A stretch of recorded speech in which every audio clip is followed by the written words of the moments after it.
What the heck is crapping, guys? Bearded Storyteller here, and man, I got some new stuff to show you today. So, I don't know where exactly we'll get started with this. Just a quick update. My microphone supplies that I ordered for better audio are supposed to be in sometime today, maybe tomorrow, something like that. They're coming real soon. There was a little delay in the shipping and XYZ, so I do apologize about that. But meanwhile, I guess we'll go ahead and just get straight into it. So, to start things off real quick, there's always got to be a story, right? Because channel name is called Bearded Storyteller after all. So, without further ado, we'll go ahead and get into it. So, my grandfather gave me this rifle. This is a Savage Model 64, chambered in 22, of course.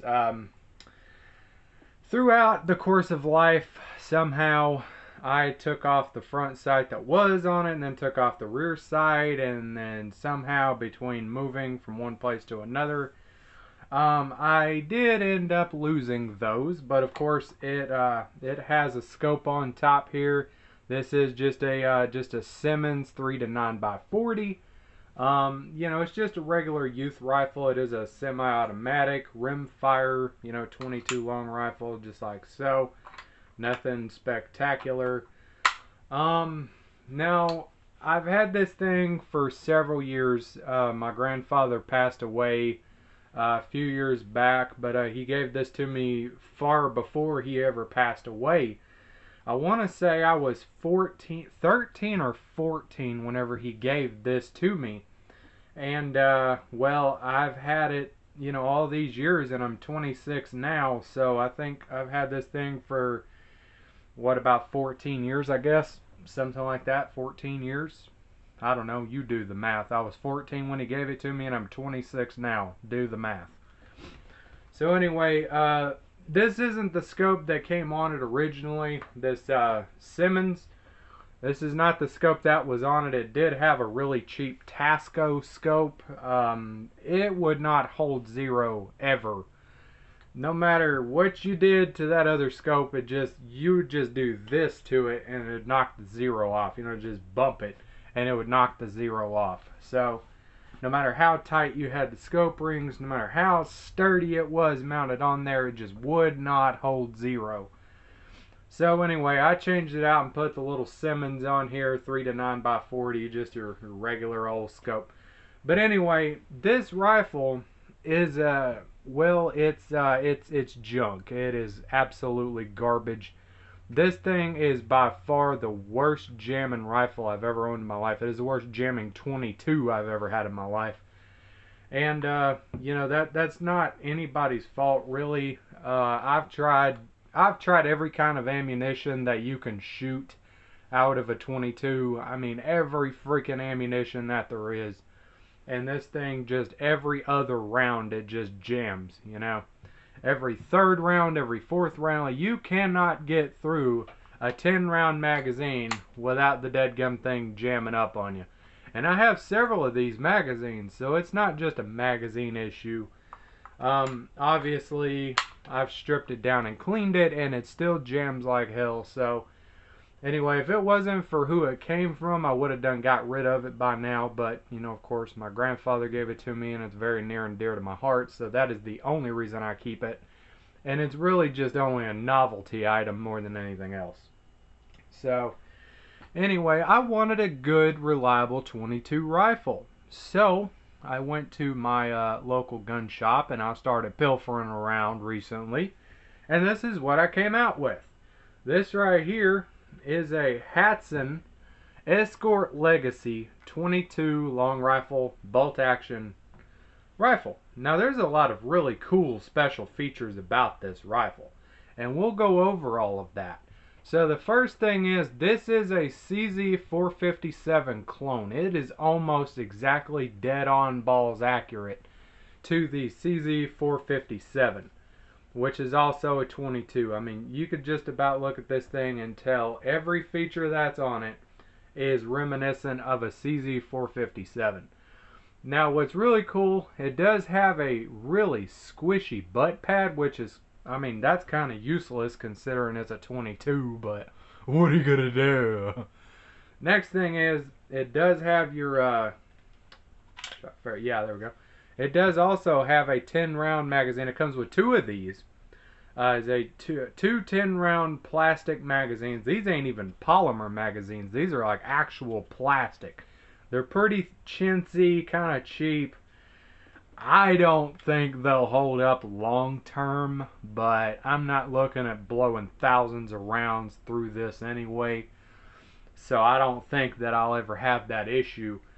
Next thing is, it has beautiful, beautiful checkered furniture on it. It is a, I think it is either a walnut or something similar to walnut. But it is a beautiful checkered wood, as you can see. We got some more checkering up here, just like so. It is obviously a bolt action. As you can see, it's clear and empty, safe, okay. The bolt actuation is very smooth on it as well. You got your checkering up here, as you can see. The trigger housing, there's lots of room in here.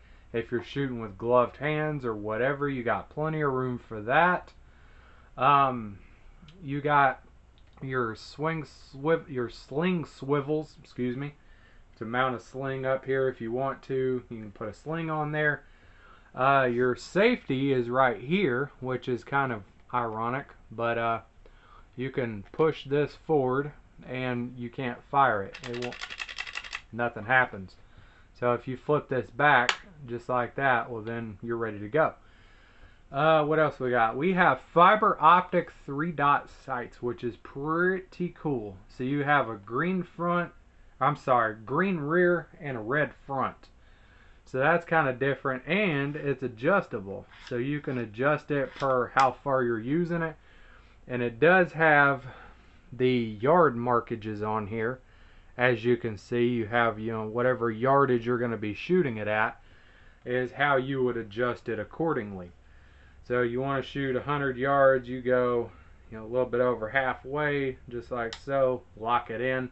And there is a little spring-loaded button right here that you push in. So you would just push it, lift it down, or if you're going to be shooting long distance, obviously lift it all the way up. That'll raise your sight just like so. I keep it just on the flat piece there. Right here on the top of the receiver, there is a little area where you can mount a scope to. If you have your little micro scope mounts, stuff like that. Now here's where it's really cool. Not that I'll ever use this feature, but right up here up front, there is a bird cage type of deal, kind of your AR style bird cage. But there is a threaded barrel on this thing. Okay, so as you can see, you got your little threads right there. If you want to mount a hush hush on there, your little oh shh, you can do that. Take this off obviously, and just like so. Now the thing is, I don't know what the thread pattern is. I really do not know what the thread pattern is. Get you a little look at that front fiber optic right there, just like so, nice and bright. You got your rear fiber optic right there, you can see pretty good. So right here on this other side, it is a Turkish made 22, just like so. So you got your Hatsan, all that good stuff, just like so. No big deal. Skirt. Over here on this side, you have your, what does that say? Yeah, your escort 22 LR. You got your other little stuff here. Your bolt is a polished bolt, which is a little bit oily. So, but like I said, guys, very, very smooth, no problems. I mean, you can actuate it, zero issues at all. When you shoulder it, it feels very natural. Another cool thing is that this barrel is a 24-inch barrel. It is long. And of course, I think it's like 25 and a half with the little bird cage thing on here. But if you took this off, you still have a 24-inch barrel. pretty long. The stock is not necessarily a youth stock. It's not for youth, but it can be. It's really that happy medium between adult and youth. So, now here is the awesome thing. Okay, first of all, this thing is $200. It is really, really cheap. For everything you get on here, I mean, it is cheap, cheap, cheap. So $200, brand spanking new. But the trigger on this thing is what you brag home about. So we'll scoot you over here just a little bit, just like that. Okay, bring you down just a hair. Okay, so this trigger right here is really what you brag home about, because first of all, let's go ahead and re-clear it. It is empty. Okay, nothing in it. There's no magazine in it, as you can see, completely clear. Now, if your bolt is up by one click, just a little bit, like let's say it's right there, it's not going to work, you know, just like so. If you have it down but it's not all the way seated, again, it won't work. So it has to be all the way down for it to work. Now there's 2 clicks.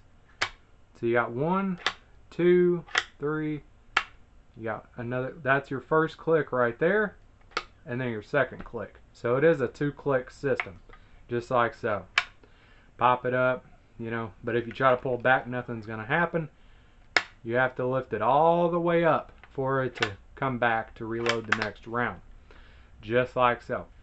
Alright, now this trigger is about 2 pounds, and I'm not exaggerating that. It is about a 2-pound trigger. It is the lightest hair trigger you have ever felt in your life. Now let me see if yeah, let me use this Sharpie S gel pen right here for an example. Now I'm going to hold this pen all the way at the very end, just like that. I don't have a lot of leverage with this pen. But check this out, man. I mean, that's how light that trigger is. It is that light. Hanging on by the end of this pen right there. And I mean, I'm able to fully actuate that trigger. It is a very light hair trigger, which can be good or bad. I don't know. Depends on how you look at it. But yes, I will use my pinky finger next. So you just take your pinky, and I mean, it is such a light hair trigger, it's unreal. Now you're probably like, well, Bearded Storyteller, that's kind of dangerous for you to be doing that, because you could damage this and damage that. You're not supposed to dry fire, rim fire weapons. Actually, guys, this one, because of the way that the chamber is designed, which, where's the, oh, hell, way the piss over there. I don't have my other, no, I don't. Okay. Alright, guys, well, anyway, due to the way the chamber is designed in this, it has grooves in it where it is perfectly safe to dry fire it. So you can dry fire this thing all day long and it'll be just fine. It is modernized, so there's a little divot right inside where the chamber is that you can dry fire it, and it's not going to hurt it none. Now, I mean, I still obviously would not recommend you sit there and do that just countless times, but either way it goes, that is, you can dry fire it some and it'll be okay. Now, the safety on this thing, it is kind of stiff. I'm not going to lie to you, it is kind of stiff. So actuating it forward, you got to apply a pretty good amount of pressure for that safety. And then to let it off is not that bad, but just trying to activate it is the stiff part. Now the cool thing is you can use your trusty old thumb right here, and you can pull it back, push it forward, just like so. I personally would have rather it been, you know, somewhere else, you know, because it is kind of big and obnoxious, and it is connected to your bolt, as you can see. It is connected to your bolt, just like that. But I mean, guys, it's smooth. Good and smooth, no issues at all. I mean, since it is a CZ457 clone, I would expect it to be pretty smooth. Anyway, I haven't got the chance to take this out yet and shoot it, but I am definitely looking forward to it without a questionable doubt. Maybe even with a questionable doubt, I'm not sure yet. But I probably will be mounting a scope on here at some point, or red dot maybe, I haven't decided. But at some point I'm going to be mounting something up here. Pretty excited about that.